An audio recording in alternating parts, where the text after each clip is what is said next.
Bonjour, comment allez-vous? Bienvenue sur ma chaîne. Aujourd'hui, on va parler de l'imparfait et précisément des valeurs de l'imparfait.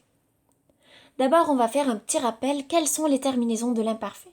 Les terminaisons de l'imparfait sont AIS, AIS, AIT, IONS, IEZ, AIENT.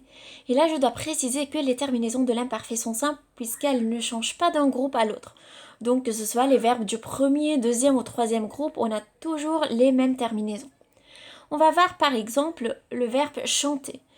À l'imparfait, on dit je chantais, tu chantais, il chantait, nous chantions, vous chantiez, il chantait. Maintenant, on va voir quand est-ce qu'on utilise l'imparfait.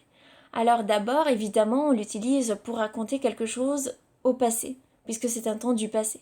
Après, on l'utilise pour raconter une action qui dure, on l'appelle imparfait duratif. Par exemple, j'admirais le crépuscule pendant des heures. On voit que pendant des heures indique une durée. Après, on peut l'utiliser pour raconter une action inachevée qui n'est pas terminée, qui est toujours en train de se réaliser au moment où on écrit le texte. Par exemple, papa tondait le gazon. C'est que papa était en train de tondre le gazon et il n'avait pas fini. On peut aussi utiliser l'imparfait pour raconter une action de second plan, souvent interrompue par le passé simple. Et là, on dit que c'est l'imparfait de second plan. Pourquoi on dit second plan? Parce que l'action essentielle dans la phrase, c'est l'action conjuguée au passé simple. C'est pour cela qu'on dit interrompu par le passé simple. Par exemple, nous attendions assis sur un banc quand tout à coup, elle a paru au loin. Alors l'action essentielle dans cette phrase, c'est elle a paru au loin. Et l'action de l'imparfait, c'est l'action de second plan. Nous attendions. On peut aussi utiliser l'imparfait pour exprimer des actions habituelles ou répétitives dans le passé. Et là, on parle de l'imparfait d'habitude. Par exemple, tous les matins, il se promenait dans le jardin. C'est que tous les matins, il avait l'habitude de se promener dans le jardin.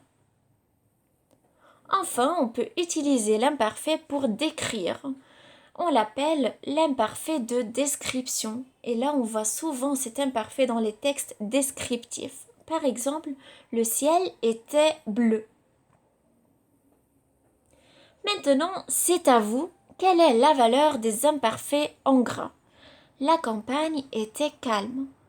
Pas un chat ne se promenait comme d'habitude. Moi, comme tous les soirs, j'allais faire un petit tour en voiture.